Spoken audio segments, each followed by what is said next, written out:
जय गुरुदेव। लंबा मार्ग दूर घर, बिकट पंथ बहुमार। कहो संत क्यों पाइए, दुर्लभ हरि दीदार।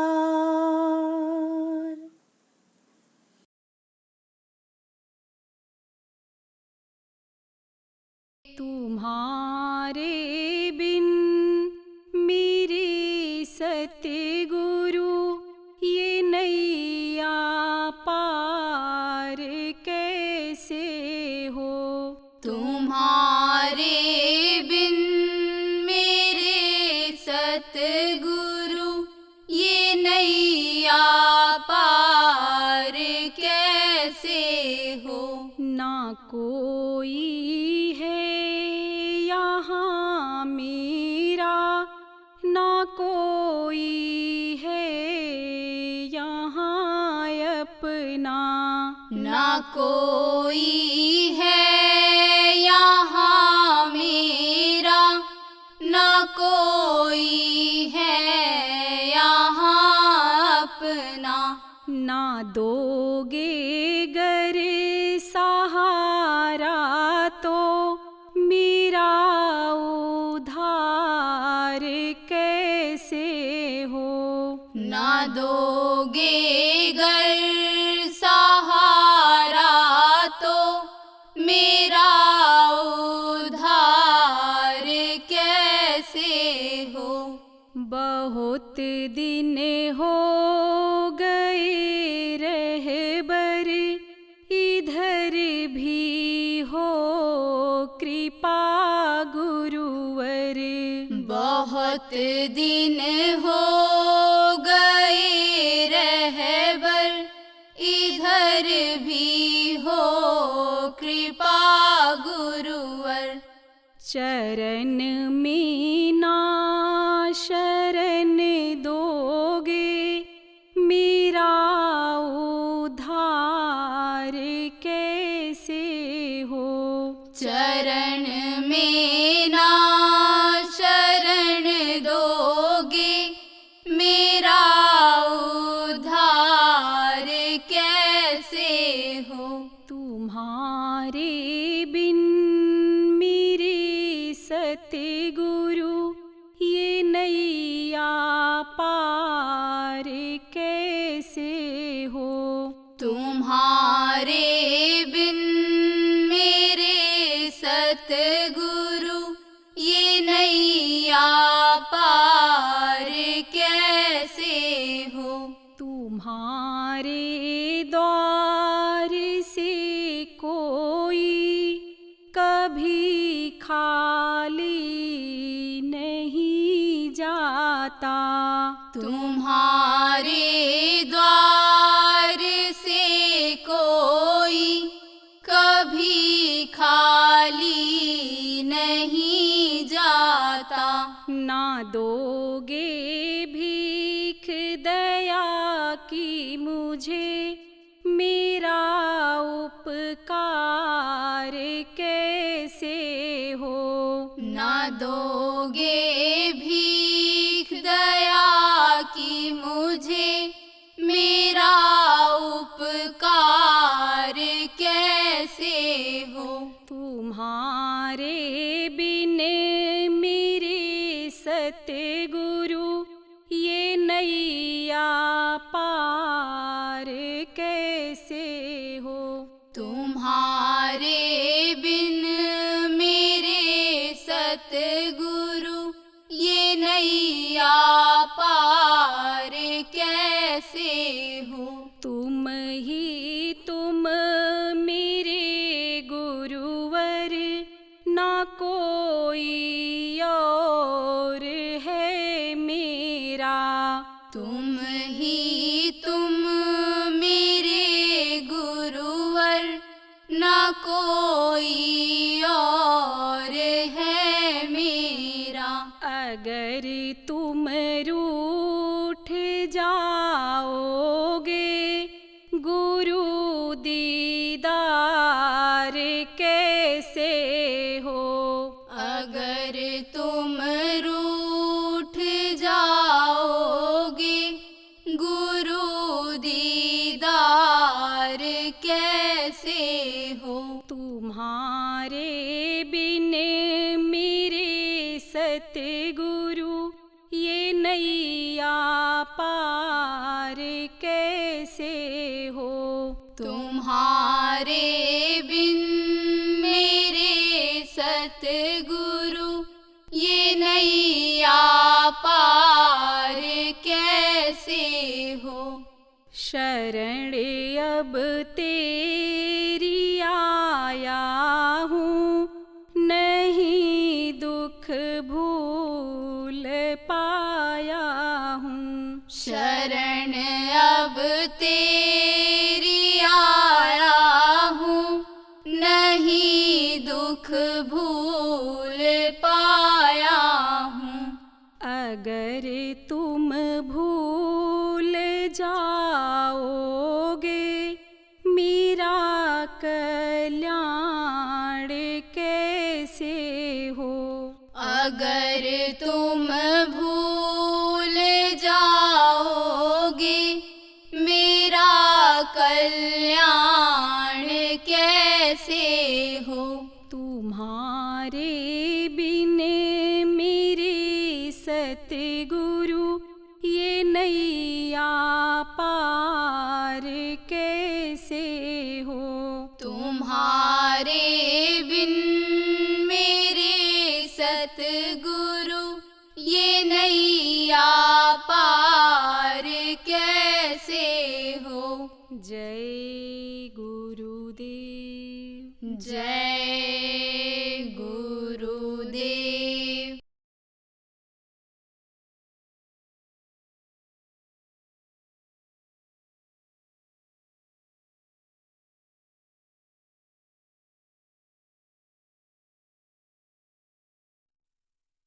सहजो मौत के समय पीड़ा उठे अपार।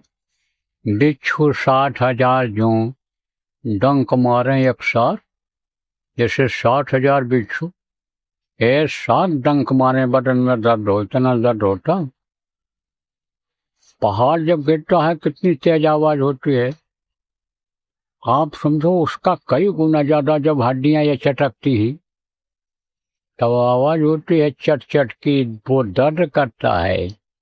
ये नसें सिकुड़ती हैं जो हड्डियों से चिपकी हुई हैं।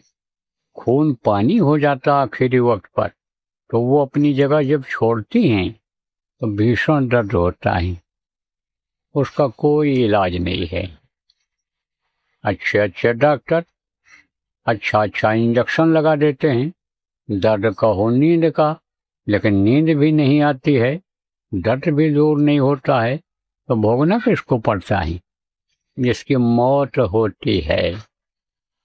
अब आप ये समझ लो कि कोई जात चढ़ पाली की कोई बंधे जंजीर।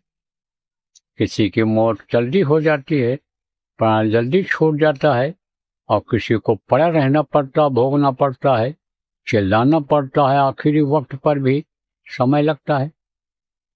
तो उसका क्या कारण है? कर्मों का चक्कर है। कर्म किसको कहते हैं? आंखों से जो देखते हो, अच्छे भाव से देखोगे तो अच्छे कर्म आएंगे, बुरे भाव से किसी को देखोगे बुरे कर्म आएंगे। हाथ से अच्छा करोगे तो अच्छा फल मिलेगा, बुरा करोगे तो बुरा फल मिलेगा। पैर के लिए अच्छे काम के लिए जाओगे अच्छा फल मिलेगा। जो भी अच्छा और बुरा है सब इस शरीर से ही होता है, और वो सब इकट्ठा होता चला जाता है, और फिर उसको भोगना पड़ता है। इस शरीर से भी भोगना पड़ता है, आखिरी वक्त पर भी भोगना पड़ता है। तो यह रहस्य गुरुदेव का, ये समझो कि रहस्य सबको नहीं मालूम होता है। यह रहस्य गुरुदेव कर, और वेग न जाने कोई, जो जाने सद्गुरु कृपा, जन्म मरण हो। अब आपको बता दें, कर्म के अनुसार ही कीड़ा मकोड़ा सांप गोजर भिक्षु के योनियों में जाना पड़ता है। कर्मों के अनुसार पक्षी बनकर उड़ते रहना पड़ता है। कर्मों के अनुसार जंगल का जानवर, नदी में कछुआ मछली बनना पड़ता है। मनुष्य शरीर कर्मों के अनुसार ही मिलता है। जिसके जैसे कर्म होते हैं उसी हिसाब से उसको जन्म मिलता है, भोगना पड़ता है। अब आपको यह भी बता दें, परीक्षा लेकर देख लेना कि जिस तरह से मरते समय तकलीफ होती है, ऐसे जन्मते वक्त भी तकलीफ होती है। किसी भी पशु का बच्चा हो, किसी भी पक्षी का बच्चा हो, किसी मनुष्य का बच्चा हो, सबको तकलीफ होती है। मनुष्य का बच्चा जोर जोर से रोता है, उसका मुंह खुल जाता है। कुछ जानवरों का बच्चों का मुंह 4 दिन के बाद खुलता है। मांसाहारी जानवरों के बच्चों की आंखें 3-4 दिन के बाद खुलती हैं।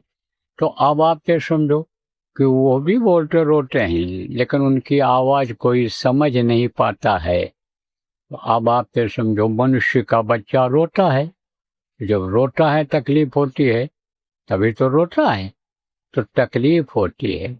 मरते समय भी तकलीफ होती है और जन्मते वक्त भी तकलीफ होती है। तो ये सब कर्मों के चक्कर से ऐसा होता है। तो ये जो बताया आपको कि यह रहस्य है एक, सब लोग इसको नहीं जानते हैं। वही लोग जानते हैं कि जो जानकार होते हैं, जिनको त्रिकालदर्शी कहा गया। जो हो रहा है उसको भी देखते हैं, जो पीछे हो गया उसको भी देखते हैं, आगे होने वाले को देखते हैं, उनको त्रिकालदर्शी कहते हैं। तो जो संत होते हैं, महात्मा होते हैं, पूरे फकीर जिनको कहा गया, समर्थ गुरु जिनको कहा गया, उनको इस चीज की जानकारी होती है। तो कहा ना कि यह रहस्य है, ये अंदर का रहस्य है। जैसे बाहर देखते हो हाथ पैर कान या आपको दिखाई पड़ता है, उसी तरह से आप ये समझो कि अंदर में ही यह सब सिस्टम है कि मुंह में डालो और हजम हो जाए और फिर उसका पानी निकल जाए पेशाब के रास्ते, लेट्रिन एनिमल बाहर हो जाए। जैसे फैक्ट्रियों में मान लो शुगर फैक्ट्री ही है, तो कचरा अलग निकलता है, खार अलग निकलती है, माल अलग निकलता है। यह सब सादा सिस्टम जैसे होता है। अब बाहर से आपने देखा फैक्ट्री है, लेकिन अंदर क्या मशीन है, यह तो अंदर जाओगे तब पता चलेगा। तो आप तो अंदर की चीज देख नहीं पाते हो। लेकिन मैंने बताया त्रिकालदर्शी होते हैं, सब जानते हैं, सब देखते हैं। तो कहा यह रहस्य गुरुदेव कर, बेक न जाने कोय, जो जाने सदगुरु कृपा, जन्म मरण नहीं होए। अगर ये चीज समझ में आ जाए तो जन्म मरण से छुटकारा पा जाओगे। तो कहाँ जाओगे? शरीर तो यहीं छूट जाएगा।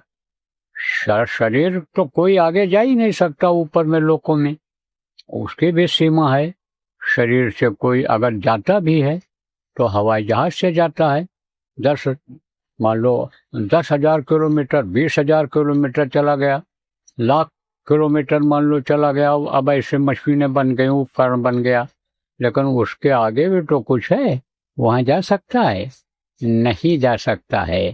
तो शरीर से तो नहीं जा सकता, लेकिन शरीर को भी चलाने वाली कोई शक्ति है, जिसको जीवात्मा कहा गया। ईश्वर अंश जीव अविनाशी, यह परमात्मा की अंश जीवात्मा है, ये जाती है। यही दुख सुख उस समय भोगती है। कब? कि जब शरीर छूटता है। अब यह दुख न भोगे तो ये कहाँ चली जाएगी? तब दुख नहीं भोगेगी। ये जिसकी अंश है, अंश माने टुकड़ा होता है।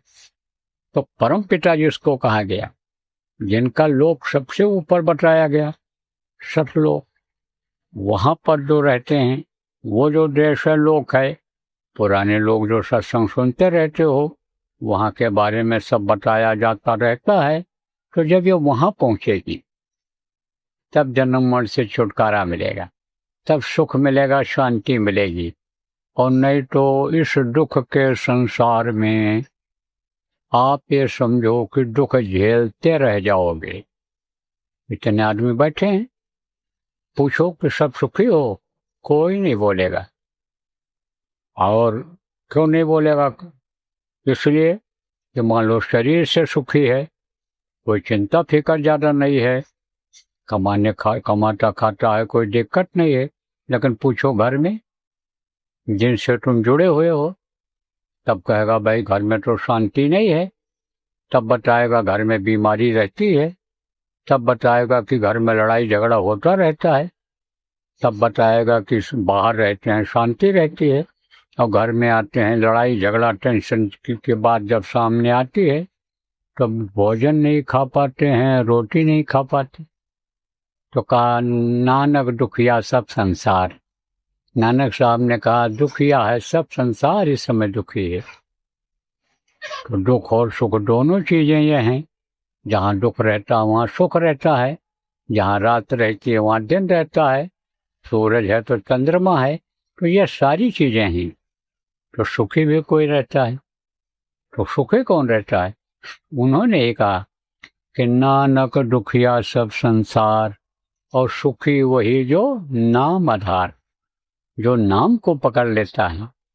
जो नाम गुरु महाराज ने प्रेमियों हमको आपको दिया, गुरु महाराज के जाने के बाद आपको बताया गया, उस नाम के सुमिरने से, जाप करने से, जैसा गुरु बताए वैसा करने से, यहाँ जब तक रहोगे प्रेमियों सुखी रहोगे। और जब शरीर छूटेगा तो सुख की जगह पहुंच जाओगे, जहाँ दुख है ही नहीं, जहाँ रोना धोना है ही नहीं, जहाँ दुख संताप है ही नहीं, जहाँ शांति ही शांति है, जहाँ रहने खाने की कोई समस्या नहीं है, कोई चूल्हा चक्कर बनवाना नहीं है, कोई सामान इकट्ठा करना नहीं है, कोई सेप्टिक टैंक लट्टी पेशाब के लिए, लैट्रिन पेशाब के लिए जगह बनानी नहीं है, वहाँ पहुँच जाओगे। और नहीं तो यहाँ तो ऐसे दुख झेलते रहोगे। तो वो नाम कौन सा है? यही नाम है, सुखी वही जो नाम आधार। तो नाम मिल गया जिनको, सुमिरन करो। नहीं याद है तो पूछ लो अगर नामदानी हो पुराने लोग। और नामदान कहीं होता है, जिनको मान लो नामदान नहीं मिला है तो आप पहुंच करके नामदान ले लो और नाम की करो कमाई, उससे काम होगा। और कठिन भी नहीं है, आपको मालूम है बहुत से लोगों को कि कभी भी मौका मिल जाए कहीं भी कर लो, कोई सामान नहीं लाना, कुछ करना नहीं है, अपना खेती गृहस्थी नौकरी का जो काम करते हो करो, बाल बच्चों की देख रेख कर लो, उसके बाद थोड़ा समय निकाल लो, बहुत आसान। कलयुग केवल नाम आधारा है, सुमिर सुमिर न उतरे पारा, भव सागर से वही पार हो सकता है। यानी नाम ले तो बहुत सिंधु सुखाई, जो नाम की कमाई करेगा। तो एक काम ये कर लो। अब उसके लिए देखो ये सब बता दिया गया और कराया भी जाता है। यहाँ आश्रम पर सुबह शाम चलता है और बराबर चलेगा। साधना शिविर भी लगाई जाती है। लेकिन जब आओगे नहीं या घर पर नहीं बैठोगे या साप्ताहिक सत्संग जहाँ होता है वहाँ नहीं जाओगे तो कैसे होगा? जब सीखोगे नहीं, जानोगे नहीं, करोगे कैसे? जैसे यहीं पर अभी जब मैं आया हूँ तो बहुत लोग बैठे थे जो सीखे थे, अभ्यास वाले लोग हैं, रोज करते थे, बैठे थे। कुछ लोग आँख खोले बैठे, कुछ ऐसे वैसे बैठे, कुछ दुख तकलीफ आए बाबा से कहेंगे और बाबा दुख दूर कर देंगे। भैया अब वो समय नहीं रहा, यह बात जान लो सब लोग। और हम किसी की बात सुनने वाले नहीं हैं, यह सब समझ लो। रोज बोलता हूँ कि मैं किसी का कर्म लेने वाला नहीं हूँ कि मैं कर्म दे करके भोगूं और अब आज़ाद हो करके यानी समझो घूमो। हमारे ऊपर जो तकलीफ छोड़ कर चले जाओ और बाहर डाल के चले जाओ, आप हल्के होके चले जाओ, तो ये कब तक चलेगा? अब नहीं हो सकता है। शरीर हमारा बुढ़ा हो गया, बुढ़ा हो गया मैं, आप पे समझो तकलीफ होती है हमको, तो अब ये कर्मों की तकलीफ हम नहीं भोगेंगे। बुढ़ापा की तकलीफ तो सबको होती है, हाथ पैर कान ढीले पड़ जाते हैं, मौसम का असर जल्दी आता है, खान पान का असर बुढ़े के शरीर पर ज्यादा आता है, तो वो तो बात ठीक है, उसके लिए दवा ले लूंगा। लेकिन ये जो कर्म है ये दवा से भी नहीं ठीक होता है। और कर्मों का लेना देना होता, आदान प्रदान होता, तो कर्म तो मैं नहीं भोगने वाला हूँ, बल्कि आप भोगो अपना कर्म। अब या तो कर्म काटो, तो कर्मों को काटने का तरीका बता देता हूँ। आप सुमिरन ध्यान भजन रोज करो, ज्यादा से ज्यादा देर तक करो। साप्ताहिक सत्संगों में जाओ, वहां सब सीखो, सुनो, समझो। और जब जब साधना शिविर लगे, जैसे अभी रक्षाबंधन से पहले हर इतवार को लगेगी, तो तब तक आप साधना शिविर में बैठो। जहाँ जहाँ साधना शिविर लगे वहाँ सब जगह बैठो। आप नज़दीक में जो हो वहीं बैठो। ये कोई ज़रूरी है यहीं आश्रम पर आओ आप 50 किलोमीटर 40 किलोमीटर से, कुछ नहीं। नज़दीक में जहाँ भी साधना शिविर लगी हो वहाँ ज़्यादा से ज़्यादा समय दो। और अंतर में अगर अनुभूति करना चाहते हो, देवी देवताओं का अंतर में दर्शन करना चाहते हो, स्वर्ग वैकुंठ में अंतर में अगर घूमना चाहते हो, वहाँ का दृश्य नज़ारा आप अगर अंतर में देखना चाहते हो, अमृत की बरसात वहाँ होती है, उसका पान यानी पीना अगर अंतर में आप चाहते हो, तो देर तक साधना करो, तब ये मन रुकेगा। नहीं तो मन तो अन्य कामों में लग गया, खाने पीने सोने में लग गया, इंद्रियों के भोग में लग गया, तो कैसे उधर लगेगा। मन तो एक ही है, तो मन को मारना पड़ेगा। देर तक बैठोगे तो मन भगेगा, वो तो कहेगा चलो घूमो, चलो पानी पियो, चलो खाओ, और उठोगे नहीं तो निराश हो जाएगी कि उठ ही नहीं रहे तो हमको कौन खुराक देगा। तो जब देर तक बैठोगे तब धीरे धीरे ये रुकने लगेगा। तो ज़्यादा से ज़्यादा देर तक बैठने की कोशिश करो, अपने सामर्थ्य भर अपने शरीर के यानी ताकत के हिसाब से, और कोशिश करो आप, तो अंतर की भी दौलत आपको मिल जाएगी। कि जो रुपया पैसा हीरा मोती जवाहरात देने से, घर मकान दे देने से, सब कुछ दे देने से मिलने वाला नहीं है। ये रुपया पैसा मिल जाए, ये घुल जाता है, ये यानी आप पे समझो कि ये जल जाता है, ये दूसरे देशों में चलता नहीं है। ये सोना चांदी आपको मिल जाए जिसको कोई चुरा के ले जा सकता है, लेकिन उस धन को, जिसको आंतरिक धन कहा गया, आध्यात्मिक धन कहा गया, उसको कोई चुरा नहीं सकता है। न किसी आग में वो जल सकता है, न किसी पानी में घुल सकता है, वो तो अलग ही है। तो उस दौलत को क्यों न पाल लूं कि जिसको पहले के समय में ऋषि मुनियों ने पाया, जो मनुष्य थे वो पाए कि जो इच्छा कीन्ही मन माही, और हाय प्रताप कछ दुर्लभ नहीं। जिस चीज की इच्छा करते थे वो चीज हाजिर हो जाती थी, तो उसको क्यों न पालो आप। ये तो है परमार्थी रास्ता। लाभ और मान क्यों चाहे, पड़ेगा फिर तुझे देना, तो लाभ और मान किस बात का। तो समझो आप कि जय विध हुए नाथ हित मोरा, करो सवेग दास मैं तोरा। कहा ना कि जैसे भी हमारा हित हो, अपना हित हो, क्योंकि भविष्य आप नहीं जानते हो, तो जिसमें भविष्य हमारा अच्छा हो, जिसमें हमारा हित हो, वो गुरु अकल दो हमको। गुरु से यह प्रार्थना करनी चाहिए। कहते न राई से पर्वत करे और पर्वत राई माए। गुरु जो चाहे, जिनके अंदर परमात्मा की शक्ति होती है धरती पर जब तक रहते हैं, जीवों को बताने समझाने के लिए, जीवों के कल्याण के लिए आते हैं, तो आप ये समझो कि उनको जानकारी होती है और किसके लिए क्या करना चाहिए। तो जो नियम बने उसका पालन करो। मोटी बात यह है, उसी को अनुशासन कहेंगे। तो देखो प्रेमियों, अभी हमको और भी काम है, ज़्यादा नहीं आपको सुना पाऊंगा, और सुनाओ भी सब भूल जाओ, सुनाओ भी न कर पाओ, फायदा क्या है। तो मोटे मोटे बातों को याद कर लेना चाहिए, लिख लेना चाहिए। न समझ में आवे दूसरे से पूछ लेना चाहिए। साथ में आए हो, कोई ज़रूरी नहीं हर आदमी हर बात को समझ गया हो, याद कर लिया हो। आपस में राय मिला लो, भाई ये बात बताई गई, क्या याद है तुमको, क्या याद है। तो भूल भी गए होगे तो जरूरी बातें दूसरा याद करा देगा। तो ये सब होना चाहिए। तो बोलो जय गुरुदेव। तो देखो मैं भी आऊँगा तो आपके बीच में गाड़ी से, लेकिन सुनूंगा नहीं किसी कोई बात।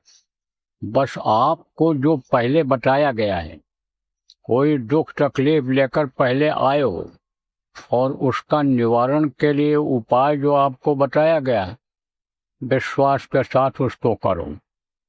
देखो, जब मर्ज पुराना हो जाता है तो दवा ज़्यादा दिन तक खानी पड़ती है, तो 2 दिन खाओ, बोलो नहीं फायदा है, डॉक्टर की कमी है, तो डॉक्टर की कमी नहीं होती है, मरीज की कमी होती है। तो कमी आप में न दिखे, इसलिए बराबर जिस चीज़ को कहा गया करते रहना। कुछ मर्ज ऐसे होते हैं कि जिनमें एक दिन दवा अगर का गैप हो गया तो समझो कि फिर से शुरुआत जब करोगे तब वो पूरा होगा, कोर्स उसका पूरा होगा। तो नागा गैप जिसको कहते हैं नहीं होना चाहिए। जब ये बातें बता दी गई, समझा दी गई, तब क्यों गलती करते हो? उसको बराबर करते रहो। और सुमिरन ध्यान भजन जो बताया आपको, उससे तकलीफ जाएगी कर्मों, और जब कर्म कटेंगे तब आप पे समझो आराम तभी पाओगे। और अगर मौसम के बदलाव से, उम्र के हिसाब से, खाने पीने की वजह से जो रोग हो जाएगा उसके लिए दवा ले लेना, वो तो दवा से ठीक हो जाएगा। लेकिन कर्म रोग नहीं जाएंगे, कर्म रोग इसी से जाएंगे। कहा ना, कर्म फल छूटे नहीं, कहते करो उपाय, और सदगुरु मिले तो बड़े, नहीं तो भटका खाए। तो ये बात समझ लो आप, कर्म ये बंधन जल्दी नहीं करते हैं, तो कर्म इससे कटेंगे।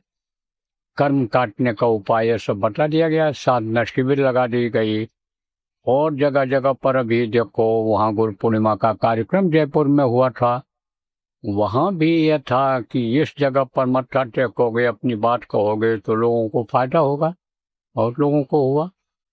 लेकिन अब वो सब जगह ऐसा होता है कि नहीं होता, कुछ नहीं कहा जा सकता है। इसलिए जो चूक गए चूक गए, और आगे अगर कोई ऐसी बात होती है पता लगाते रहना, तो वहाँ जरूर हाजिरी लगा लेना। तो बोलो जय गुरुदेव। जय गुरुदेव।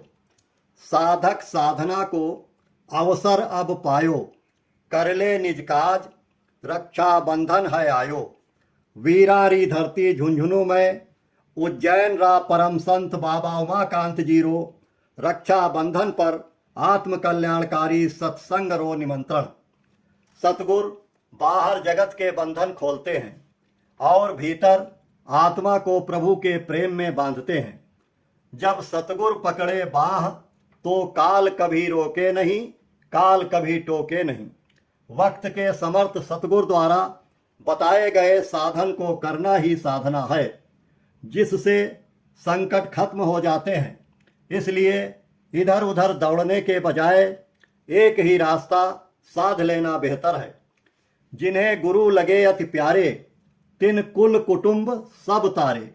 ऐसे साधकों के साथ जीवन व आत्मा की रक्षा हेतु अंतर्मुख साधना करवाने, भवसागर पार कराने, दुख दर्द दूर करने के उपाय बताने के लिए बाबा जय गुरुदेव जी महाराज के आध्यात्मिक उत्तराधिकारी बाबा उमाकांत जी महाराज मुख्य आश्रम उज्जैन से इस कार्यक्रम में पधार रहे हैं। अतः इस पावन अवसर को न चूकें, क्योंकि ऐसा मौका बार बार नहीं मिलता। सत्संग व नामदान कार्यक्रम द्वारा बाबा उमाकांत जी महाराज 7 अगस्त 2025 सायं 5 बजे ध्यान भजन व संदेश। 8 अगस्त 2025 प्रातः एवं सायं 5 बजे ध्यान भजन व संदेश। 9 अगस्त 2025 प्रातः 5 बजे से ध्यान भजन व संदेश। तत्पश्चात रक्षा सूत्र एवं प्रसाद वितरण। स्थान Lamba farm house, government ITI college के पास, गूढ़ा रोड, उदावास, झुंझुनू, राजस्थान।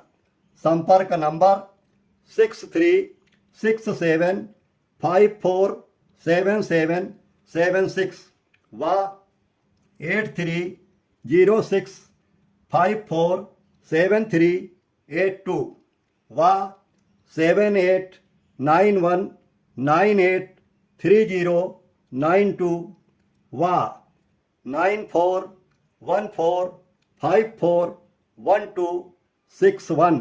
जय गुरुदेव।